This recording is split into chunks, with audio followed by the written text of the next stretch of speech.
Olá, Henrique. Seja muito Ah, bem-vindo aqui à minha live.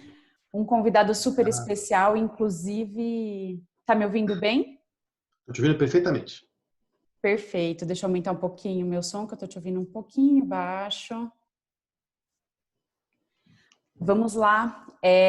Bom, então quem está aqui com a gente, seja muito bem-vindo e seja muito bem-vinda. Como eu falei, hoje o tema dessa live é felicidade em tempos difíceis. E eu trouxe um convidado aqui super especial, que é o Henrique Bueno. O Henrique, ele é um grande estudioso na área da psicologia positiva e é um grande especialista em felicidade, né? Uma outra coisa é que o Henrique, ele é CEO e fundador do Rubin Institute Brasil. E o mais interessante nisso tudo na história dele é que o Henrique, ele estudou psicologia positiva direto na fonte, né? Com o Tal Ben-Shahar, que a gente estava até falando que é o professor sensação de Harvard, Uhum, né?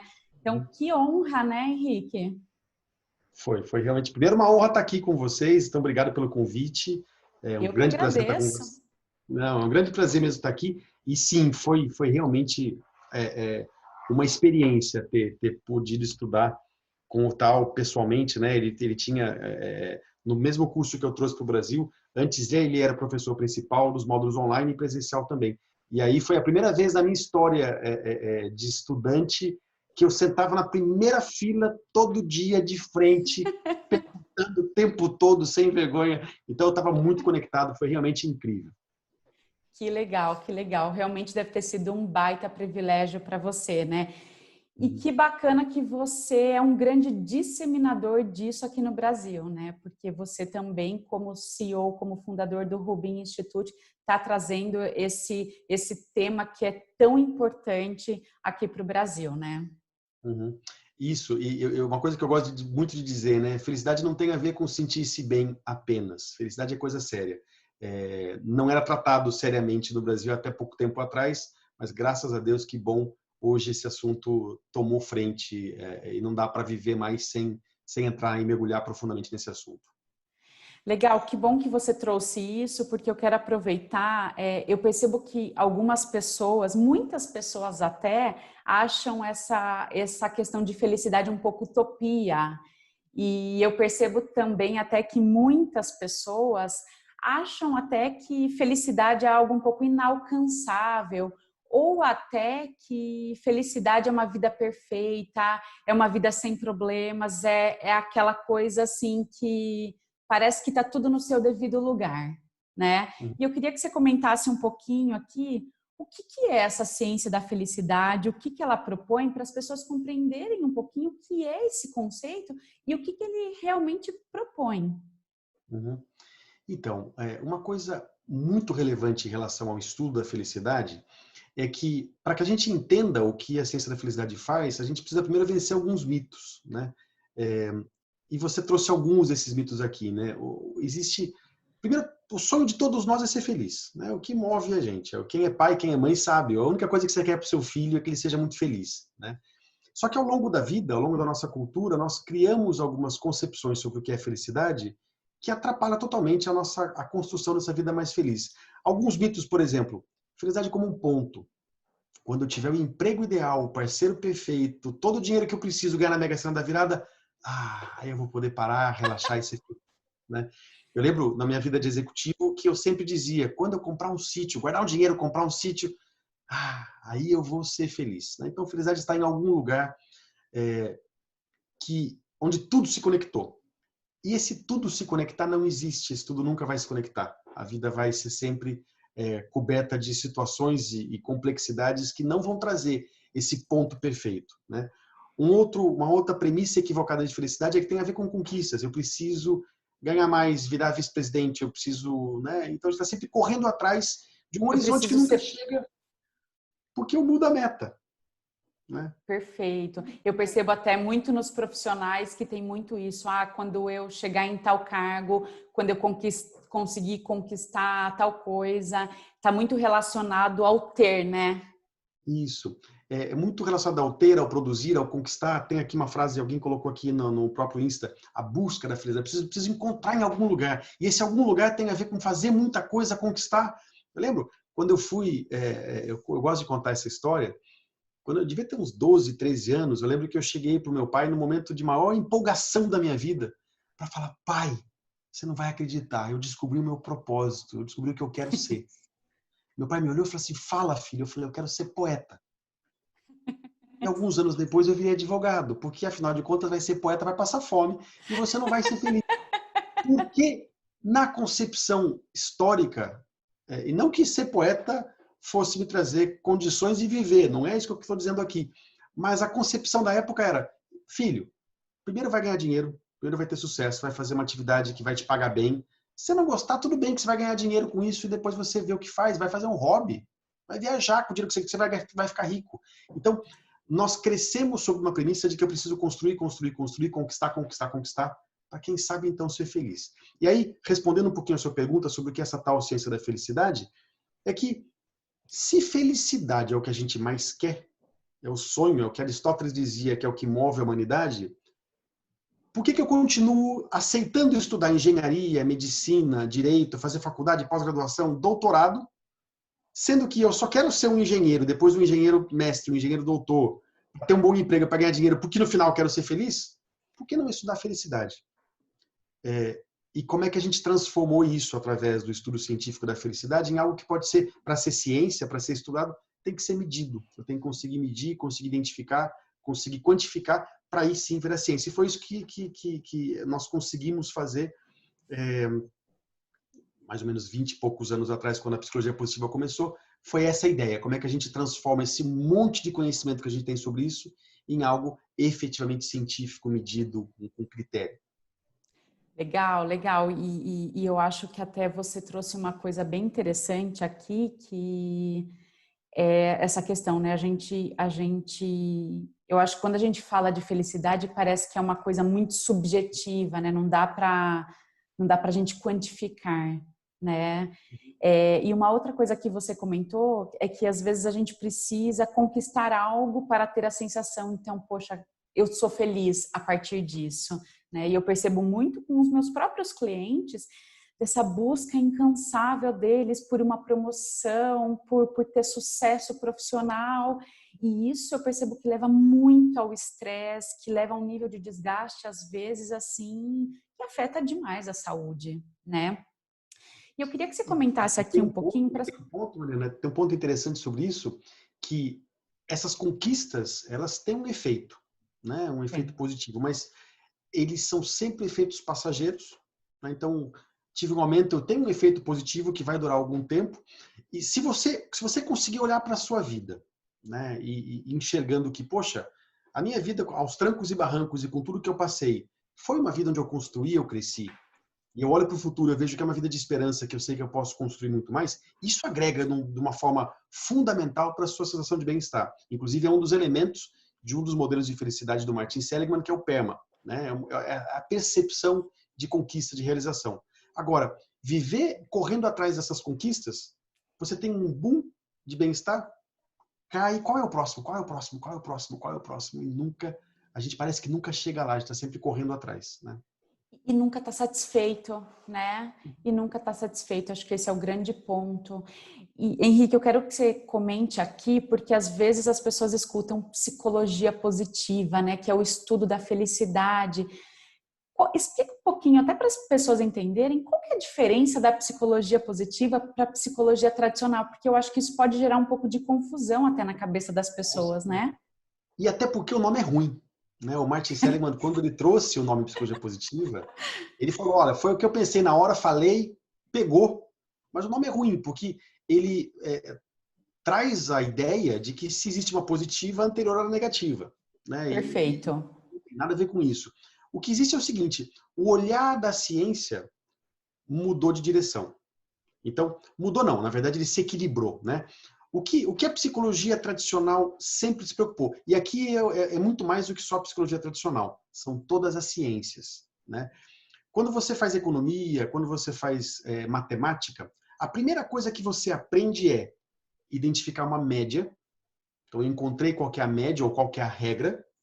Perfeito. E aí eu vou encontrar alguns pontos fora da curva nessa regra. E o que eu faço de forma científica e estatística? Eu deleto esses pontos, eu ignoro.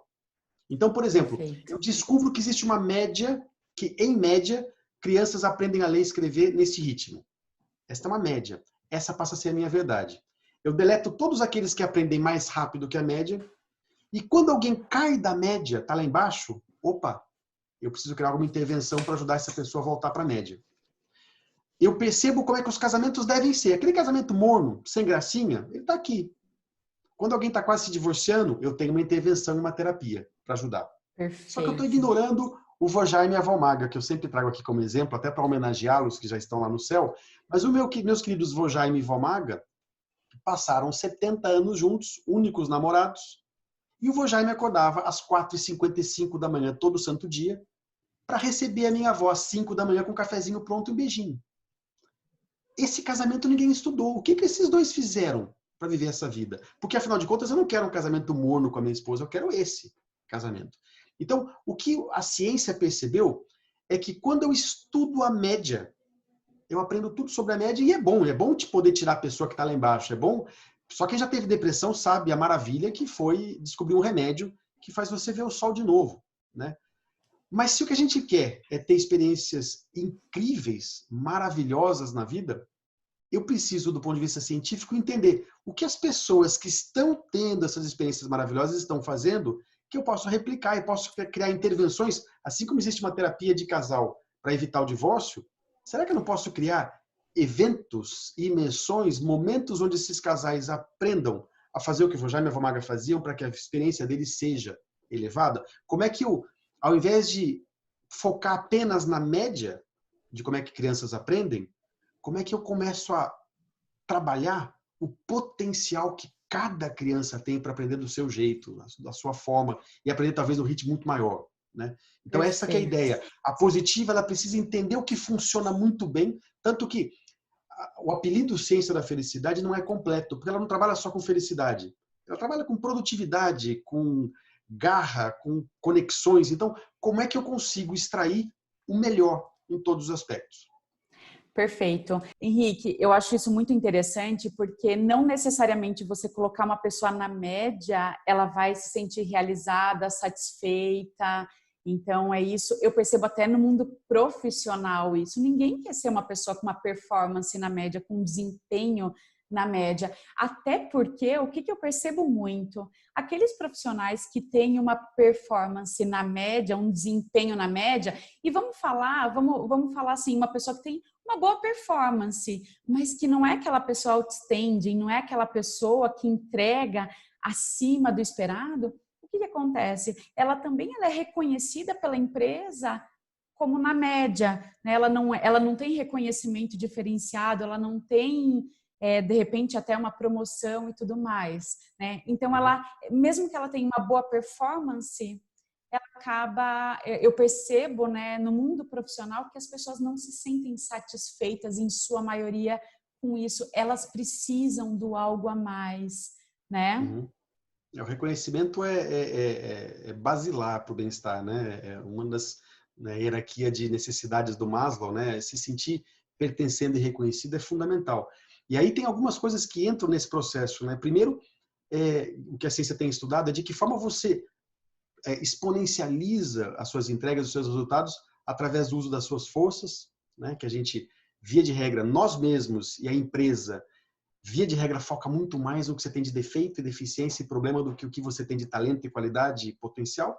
E, por outro lado, uma coisa que a ciência tem colocado também, isso é muito claro, né? A minha transição profissional foi brusca, foi trocar uma coisa por outra. Mas o que a gente sabe hoje é que não necessariamente a sua vida inteira, o seu trabalho, o seu cargo e a sua carreira tem que mudar, mas como é que você pode mudar no seu trabalho atual? Como é que, ao invés de você continuar acreditando que só quando eu for reconhecido e conseguir aquele cargo e aquele salário eu posso ser feliz, como é que você começa a construir felicidade aqui e agora, e essa felicidade se torna um diferencial competitivo para você entregar mais, para você ir além, né? Olha que maluco, Mariana. Desculpa que eu me empolgo com esse assunto e eu falo pra caramba. Por favor, se empolgue. Tá bom. Mas olha que maluco, o nosso modelo que todo mundo acreditou a vida inteira e muita gente ainda acredita. E quando eu falo, as pessoas vão continuar acreditando, nem sempre elas acreditam no que eu estou dizendo aqui, embora a ciência tenha provado. Nosso modelo é mais dinheiro, mais sucesso, igual a mais felicidade.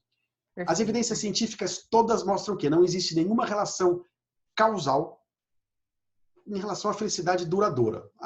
Há momentos de prazer, com certeza, né?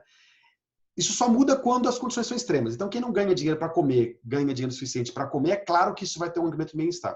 Mas depois de um certo nível das necessidades básicas, dinheiro não tem relação causal com felicidade. Mas várias evidências empíricas comprovam que pessoas mais felizes ganham mais. Inclusive, o número é 7%.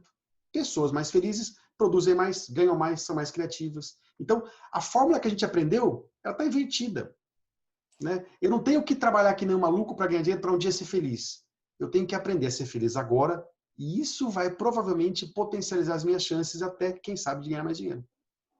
Perfeito. E assim, eu quero até trazer aqui que isso é tão verdade mesmo que eu vejo pelos trabalhos que eu faço de formação e desenvolvimento de líderes, e tem muitos casos que eu vou trazer um exemplo aqui. Eu tenho um caso de um cliente que, quando ele me procurou, ele estava passando por um momento de adversidade na empresa tão grande, e qual foi a primeira coisa que ele pensou naquele momento? Eu quero sair daqui, eu quero sair. Por quê? Porque aqui eu não sou reconhecido, eu não estou com uma boa performance, eu estou num ambiente que ele é totalmente assim adverso, ele não gostava do ambiente que ele vivia e ele estava num momento onde a motivação dele só caía, a performance dele só caía e o que acontece? Quando a gente começou a fazer um trabalho e ele começou a entender que ele podia reverter tudo aquilo que ele estava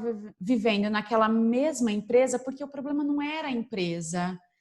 O que ele enfrentava ali era inerente ao ambiente corporativo.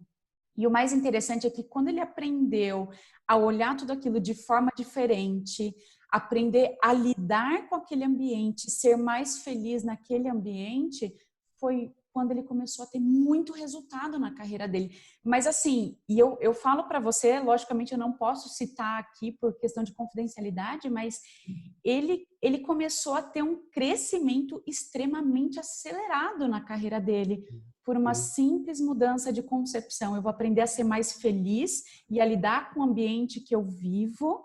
E aí o resultado começou a aparecer. Tanto que as pessoas da empresa falam, você é outra pessoa. Olha que lindo que você está me dizendo. Vou fazer uma pergunta aqui para quem está participando, ver se dá tempo. Às vezes tem um delayzinho, mas se elas podem responder.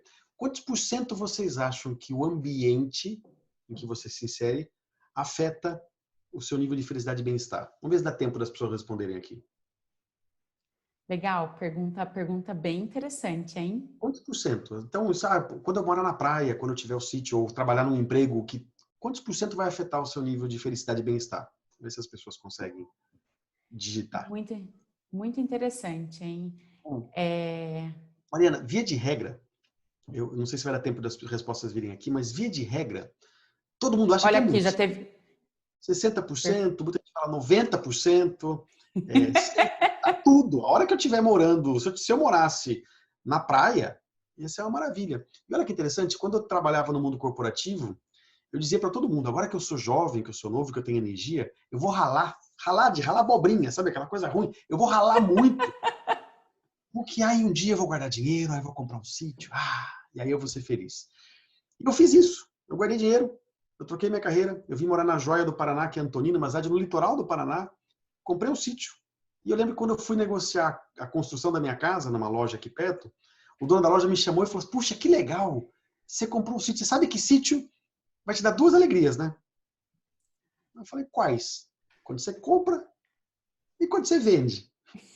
E rapidinho, eu vi que ele estava certo. Eu passei 20 dias, 30 dias feliz da vida. Realizei, agora eu sou feliz. Depois eu comecei a ver o custo de manter isso aqui, a seca que arrebenta, o cachorro do vizinho que vem aqui comer galinha, e começou a vir toda a preocupação. E eu vi que, puxa vida, talvez aquele... O que a gente sabe, pelo viés científico, por mais que todos nós temos certeza que o ambiente vai mudar a nossa vida, o que a gente sabe pelo viés científico é que mais ou menos 50% da nossa aptidão por felicidade e bem-estar tem um lado genético, mais ou menos. Apenas 10% tem a ver com o ambiente. Isso só muda em condições extremas. Então, se eu moro numa zona de guerra, é claro que o ambiente vai afetar muito mais do que 10%. Ou numa família com violência doméstica, é claro que vai ser muito mais. Em condições normais, mais ou menos 10%. E a notícia mais ou menos triste, não tão triste assim, que a gente tem alguns estudos que mudam isso, é que 50% é genético, só que 40% da nossa capacidade para sermos cada vez mais felizes tem a ver com escolhas e comportamentos. Coisas que eu posso aprender e que eu posso fazer diferente todos os dias. Então, como é que eu escolho sair na hora do almoço do meu trabalho? Almoçar, o que eu escolho fazer nessa hora, muda a minha relação com a tarde. Então, se na hora do almoço eu ligo o Candy Crush, fico na mesa comendo um McDonald's, mal-humorado que eu estou atrasado no relatório, eu tenho esse resultado. Se na hora do almoço eu escolho, mesmo estando atrasado, pegar o telefone, ligar para alguém que eu gosto muito, para bater um papo, perguntar como é que ela tá. Ou saio para almoçar num lugar diferente para comer uma comida que eu gosto, muda a minha relação com a tarde. Então, 40% do nosso bem-estar tem a ver com escolhas e comportamentos que eu não preciso mudar nada em volta de mim. Perfeito. Eu acho que foi até o que esse cliente meu que eu trouxe aqui fez. Ele fez uma escolha diferente. Ele fez a escolha de realmente mudar a forma com que ele lidava com o ambiente que ele estava inserido. E a partir disso ele passou a ter resultados diferentes. E tem outra coisa interessantíssima aí. Concorda comigo que na mesma empresa, no mesmo dia, ele estava achando que ele estava no pior lugar do mundo e tinha gente com um sorriso até aqui, trabalhando feliz e engajado? Olha que Perfeito. maluco, olha que maluco. A gente não sabe disso, mas o nosso cérebro tem 2% da massa do corpo e gasta 20% da energia. Para a gente não cair duro e não morrer, o nosso cérebro tem que ser eficiente. Para ser eficiente, ele tem que buscar aquilo que ele precisa, a informação que ele precisa. Então a gente sabe hoje, cientificamente, que mais ou menos, olha que número louco, de 98 a 99% de tudo que a gente recebe pelos nossos sentidos, a gente joga fora, são desprezados. Só de 1 a 2% do que a gente recebe chega na nossa consciência. E o que Perfeito. chega na nossa consciência? Aquilo que a gente precisa para responder a pergunta que a gente se faz. Então, se eu me pergunto todo dia o que eu vim fazer nesse trabalho e meu emprego é uma droga, ele vai encontrar evidências que estão lá todo dia, que prova que você está certo. Se você olha, o que eu vou fazer hoje para construir mais nesse meu trabalho? Eu vou procurar aquilo. Então, a pergunta que a gente se faz, a lente que a gente coloca para olhar nossa realidade, muda completamente a realidade que a gente vive. Perfeito. De novo a escolha, né? É o que eu escolho, é o que eu escolho olhar. Eu escolho olhar o copo meio cheio ou meio vazio, né? E eu acho que isso é um exercício diário. Não é fácil, porque eu acho que existe tanta adversidade, existe tanta coisa que faz com que, às vezes, a gente pense de forma diferente, né? E que a gente foque no negativo. Eu percebo que teve até um comentário aqui que eu achei interessante, que a pessoa falou assim, nossa, eu já me contaminei muito pela infelicidade dos outros, né? Então, às vezes, você está num ambiente em que ele está um pouco mais contaminado e é difícil, muitas vezes, você fazer um exercício para não se contaminar e para ter uma visão mais otimista ou uma visão mais positiva das coisas, né? Então, eu acho que é um grande exercício diário, né, Henrique? E essa pergunta que ela fez aqui, né, de se contaminar pelos outros, ontem foi interessante que uma aluna me ligou e falou, olha, eu estou tendo um problema sério com uma pessoa de um relacionamento importante meu. E a gente ensinou uma ferramenta, né, que é o check-in do Spire, né? Como é que eu faço para usar o check-in do Spire nele, nessa pessoa que está me impactando? E aí, exatamente o que eu disse foi, quando você entender que as ferramentas não são para você mudar o outro, mas é para mudar a sua relação com o que o outro está te fazendo sentir, por que ele está te fazendo sentir assim, e como é que você pode escolher ser algo diferente, apesar dessa relação difícil com o outro agora, né? Então, essa nossa... A tendência natural é culpar o lado de fora, né? E claro que o ambiente sim vai impactar, a outra pessoa sim vai impactar, sim, mas eu não tenho poder sobre o ambiente, sobre o outro, mas eu posso sim fazer escolhas sobre como eu me porto, como eu me apresento em qualquer momento da vida. Perfeito, perfeito. Eu quero trazer aqui um pouquinho de qual que é o cenário, falando agora especificamente de liderança, né? Que eu acho que os líderes, eles não só passam por um momento bastante desafiador, mas o dia a dia deles é bastante desafiador. E por que é tão desafiador?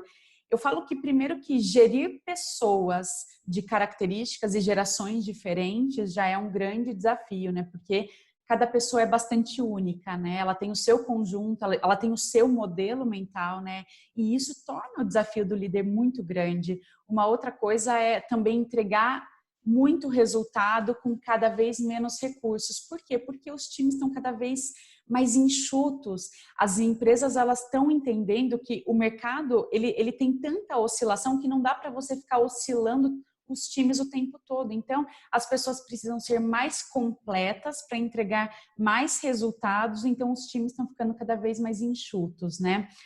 Uma outra coisa que eu acho que gera um grande desafio para o líder é equilibrar todos os pratos, né? Eu tenho que entregar os resultados da minha área, eu tenho que pensar no negócio, eu tenho que pensar nas minhas necessidades individuais, tenho que pensar nas necessidades da minha equipe.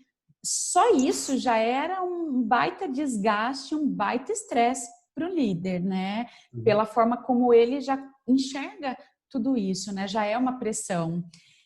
Uma outra coisa que eu acho que é um grande desafio para o líder é lidar com ambientes muito complexos, muito agressivos e com muita pressão por resultado. E aí, para piorar tudo isso, né, vem essa pandemia, né, que é o Covid, que acabou, eu acho que acabou potencializando mais tudo que a gente sente, né? E todos os desafios que a gente já enfrenta, eu acho que acabou aumentando um pouco mais.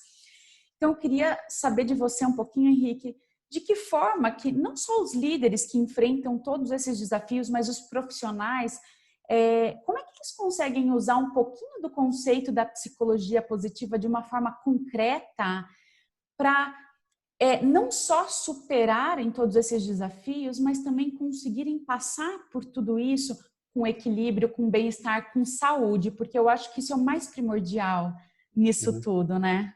Uhum. Eu vejo, vou falar algumas coisas aqui sem uma ordem muito clara, vamos ver se isso ajuda. Mas a primeira coisa que eu vejo é a seguinte, não faz o menor sentido adotar uma visão poliana da realidade. Que momento lindo, que maravilha, agora eu posso estar em casa. Primeira coisa que é importante é aceitar a realidade. Então, olhar de frente para o que você tem. Então, psicologia positiva e o estudo da felicidade não tem a ver com ser feliz sempre, o tempo todo, e estar sempre sorrindo, não tem nada a ver com isso. Tem a ver com, eu entendo, eu vejo, eu seguro a realidade com uma mão. E eu faço uma escolha de olhar também para o que tem de oportunidade, para o que tem de opções.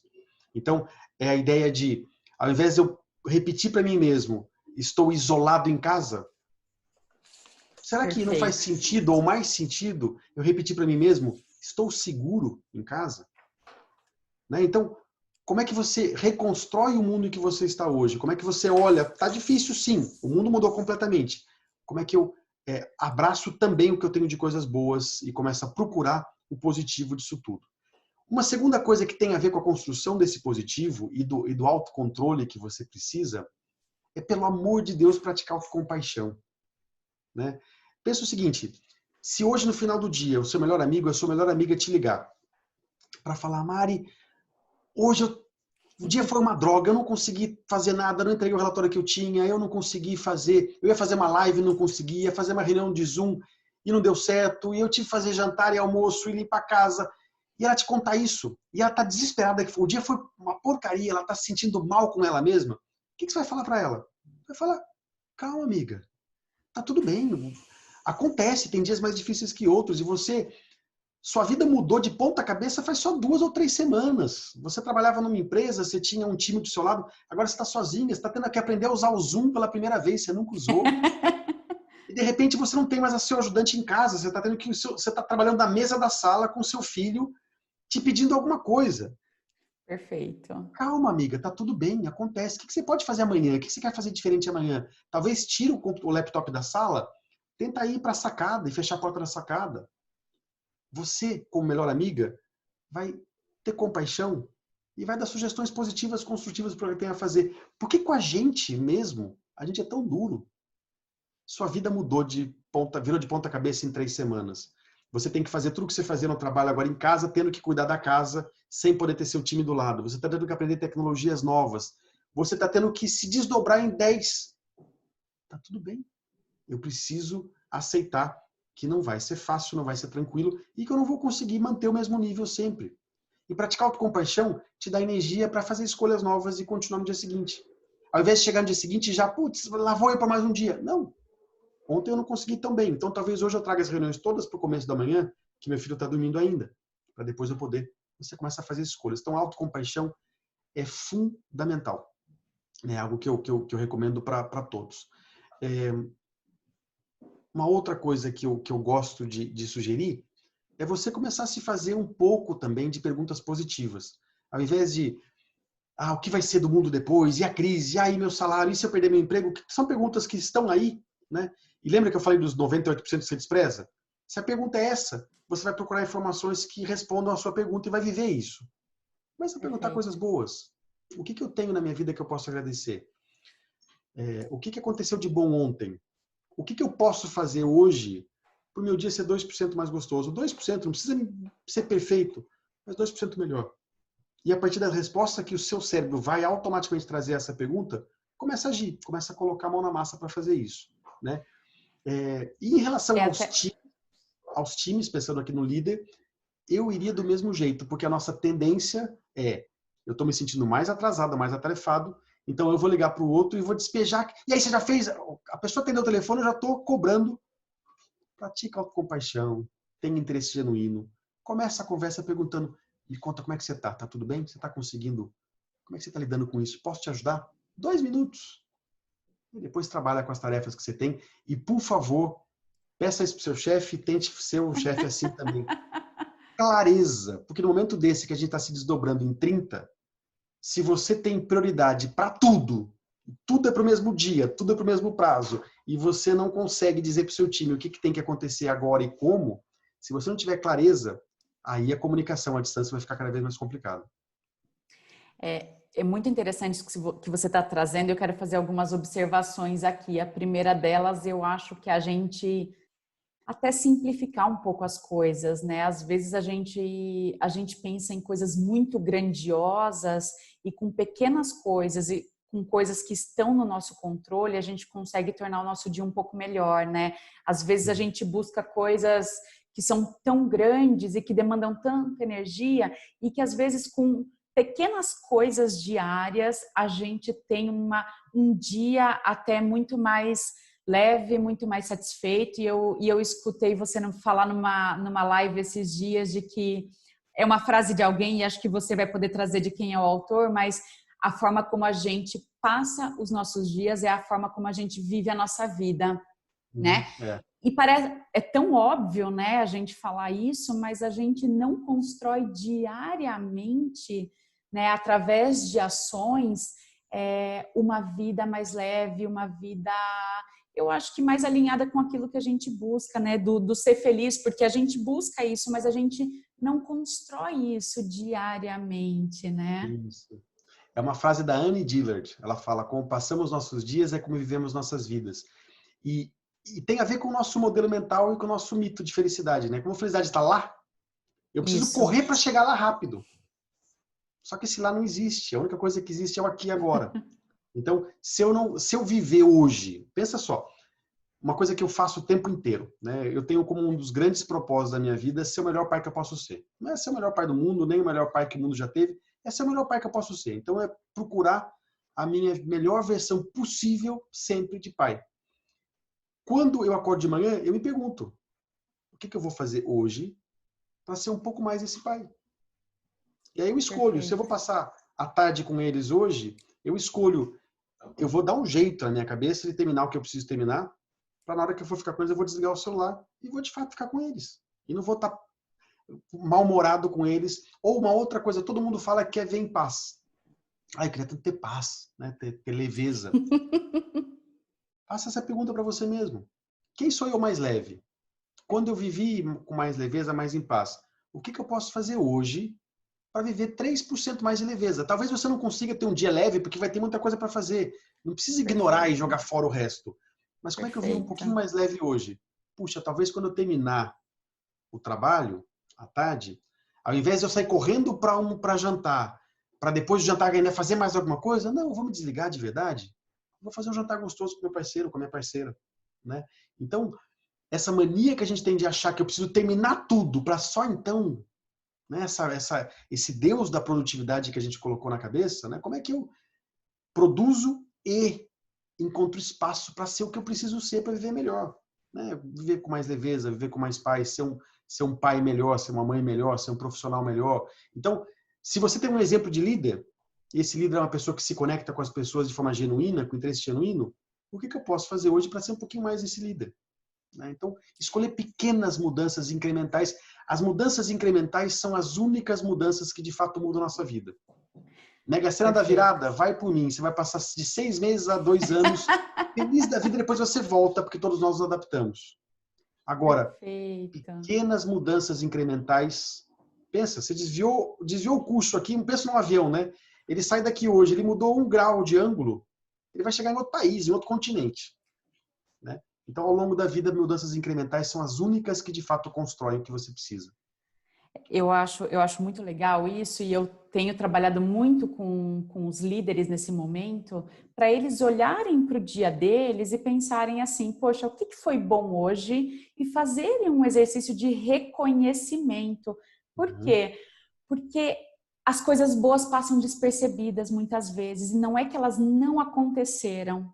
Às vezes, no meio de tanto caos, a gente não percebe coisas boas. Então, eu tenho feito um exercício, tenho estimulado muito eles a fazerem esse exercício diário. Quais foram as coisas boas que aconteceram no meu dia? Né? O que foi de bacana, seja no meu trabalho, seja com a minha família, agora que eu estou trabalhando de casa, mas o que aconteceu de bom? E eu falo para eles, e são coisas pequenas, então aprendam também a reconhecer as pequenas coisas, porque essas pequenas coisas, elas tornam o nosso dia mais gostoso, mais prazeroso, e se conectar mais ao presente, né? Porque eu percebo, as pessoas estão falando muito nesse momento, quando tudo isso passar. Ontem, inclusive, eu falei para o meu cliente, imagina só que esse seja o seu novo cenário. Como é que você pode criar uma rotina que seja factível, que seja realista para você e que seja um pouco mais prazerosa? Porque o ponto que a gente está vivendo da seguinte forma hoje, quando tudo isso passar, e aí a gente está vivendo lá na frente e não está se conectando ao hoje. E eu li um artigo ontem que fala que quem está perguntando quando isso tudo passar, está vivendo em negação. Porque isso tudo vai até passar, mas o mundo que a gente vivia não vai existir mais. Vai passar por um outro mundo, com outra realidade. Então, esquece a ideia de quando isso tudo passar e começa a se perguntar, quem sou eu no meu melhor neste momento? Construa o seu melhor aqui, porque você vai ter mais energia para construir o seu melhor no mundo que está por vir. Com as dificuldades acho que foi a Chilene ou a Kelly, deixa eu ver se eu consigo achar.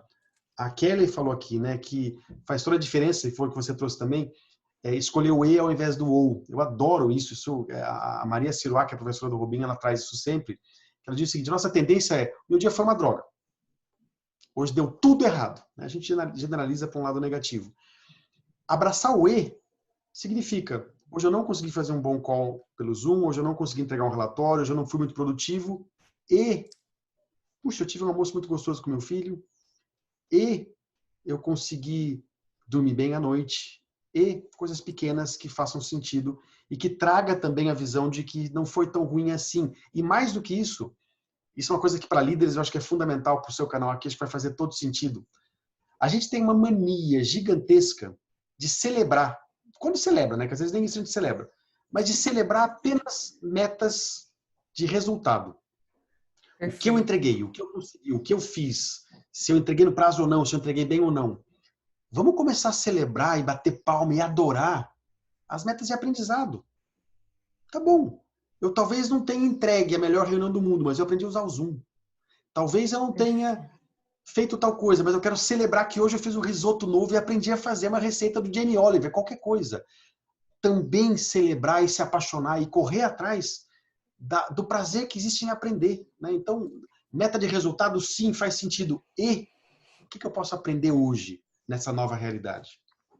E eu acho, até complementando isso, Henrique, até quando você, e eu trabalho muito isso com os líderes, quando você olha as outras pessoas, também aprenda a reconhecer as coisas boas que as pessoas têm, né? Porque às vezes a gente só sabe falar, poxa, o meu colaborador não entregou dentro do prazo, ele não fez com tanta qualidade, ou o meu par não está facilitando o meu trabalho. Então a gente tem tanto foco em julgar, em olhar as coisas ruins ou que a gente desaprova nas pessoas, que a gente muitas vezes não faz um exercício para entender, poxa, qual que é o cenário da pessoa, que desafios que ela está passando e que também estão sendo grandes, né? Um pouco do exercício de empatia, né?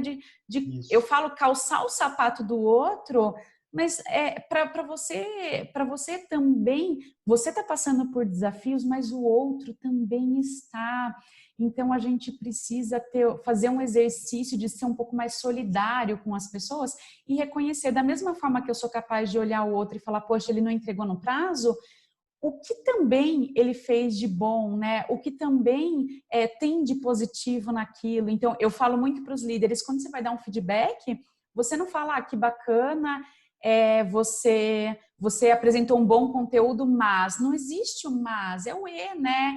Você fez aquilo e você precisa melhorar alguma outra coisa, né? Mas a gente aprender, eu acho que essa coisa do ela faz tanto sentido para tudo na vida. A gente teve um dia que não tiveram coisas boas e tiveram coisas que foram bacanas. E também quando eu olho uma outra pessoa, né, Henrique, de você também aprender a reconhecer, eu não gostei de tal coisa e teve alguma coisa que foi bacana, sabe? A gente ter uma perspectiva, acho que mais macro de tudo, né? Não deixar aquele olhar contaminado. Mariana, os dias mais sombrios das nossas vidas têm o melhor momento. Só que a gente não vai achar se a gente não fizer o que você disse aqui, um exercício, porque do ponto de vista biológico, evolutivo, nós temos uma tendência já comprovada, e todo mundo sabe disso naturalmente, que a gente chama de viés, né, a negatividade. A gente percebe, o negativo é que nem o velcro e o positivo é que nem o teflon. O negativo gruda, ele fixa. Então, a gente tem uma tendência a fixar no negativo e a deixar passar o positivo. Então, eu vou dormir à noite lembrando de tudo que eu fiz errado, tudo que não deu certo e não das coisas boas que aconteceram. Se eu pedir para vocês me contarem quais são os seus defeitos, vocês sabem todos, vão encher uma folha de caderno. Se eu perguntar quais são os seus talentos únicos, o que faz você ser você, garanto que você vai demorar um tempão e não vai saber achar a resposta com tanta facilidade. Então, nós temos esse viés à negatividade natural. Isso muda um pouquinho quando você está apaixonado, né? Quando você está apaixonado, você só vê as coisas boas no parceiro, a paixão começa a acabar, parece que você casou com um estranho. Começa a ver só aquilo que te incomoda, aquilo que te atrapalha. Como é que você faz um exercício de, já que eu sei que o meu viés vai ser sempre olhar o negativo, como é que eu me exercito para começar a apreciar mais, a encontrar suas forças, né?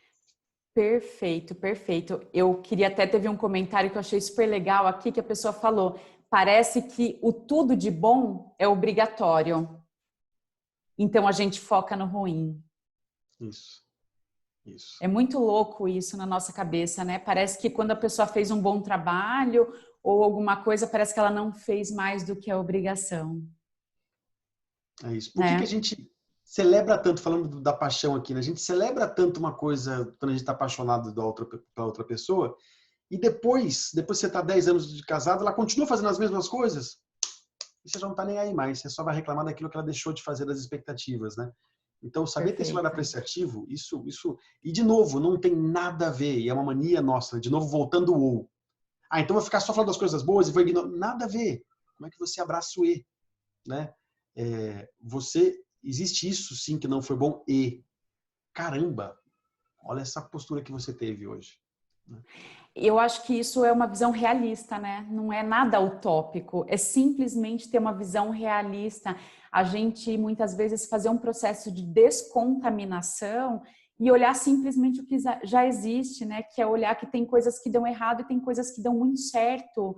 E essa é a vida, né? E a gente aprender a lidar com isso de uma forma mais leve, né? Entendendo que a gente vai passar por momentos difíceis, como é que a gente vai lidar com eles e também reconhecer as coisas boas que tem. E eu acho que até para a gente não se estender muito, porque quando dá uma hora a live cai, né? Ai, Eu sabe, acho que sabe que não. é o único jeito de eu parar de falar desse assunto, né? Mas você sabe, Henrique, que eu acho que você trouxe uma coisa sensacional. A gente não precisa viver os nossos dias querendo ser 100% feliz. O que eu posso fazer um pouquinho para ter um dia, sei lá, 3% melhor, 2% melhor. Então, a gente focar mais nas pequenas coisas, né? E menos naquelas coisas tão grandiosas que às vezes a gente passa os dias de forma despercebida, né? Deixa eu passar um exercíciozinho para quem está aqui, se quiser fazer. Perfeito. Eu faço todos os dias, tá? Todos os dias, com ou sem crise. Mas todo dia eu escolho uma pergunta. Na verdade, menos uma pergunta, é uma frase que eu não completo. Então, pega uma folha de papel todo dia, se você quiser, e coloca, por exemplo, se meu dia for 3% melhor, 3 pontinhos. Para que esse dia seja, para que eu tenha conexões 2% melhores hoje, 3 pontinhos. Escolha frases que importam para você, coloca um número pequeno, 2%, 3%, 5%, 3 pontinhos, e aí faz o brainstorming com você mesmo. Começa a responder rápido, sem preocupar com texto, com correção gramatical, ou se faz sentido ou não, coloque o máximo de respostas que você conseguir, o mais rapidamente possível, no mínimo 10. Complete a frase com quantas respostas vier na cabeça. Então, para o meu dia ser 2% mais positivo, 3 pontinhos, eu vou almoçar com a minha família, eu vou desligar o celular, eu vou e vai preenchendo, preenchendo, preenchendo, preenchendo. Quando você achar que você respondeu tudo que você podia responder, que você completou tudo que você queria completar, releia essas respostas e escolha uma. Qual que faz mais Perfeito. sentido? Poxa, talvez vou ligar para minha mãe hoje, que eu não falo com ela há 3 semanas e quero ver como é que ela tá. Escolhe alguma coisa. Todo dia faz esse exercício. Você começa a construir capacidade. Você começa a perceber que, caramba, eu tenho controle, eu tenho escolhas, eu posso fazer efetivamente coisas pequenas que mudam um pouquinho meu dia. E isso muda minha vida, porque eu percebo que eu sou uma pessoa capaz de controlar os meus dias um pouco mais. Perfeito, eu acho que para esse momento isso é muito oportuno, né? A gente está vivendo um momento onde parece que a gente perdeu o controle, porque a nossa vida ela mudou completamente, né? A nossa rotina mudou.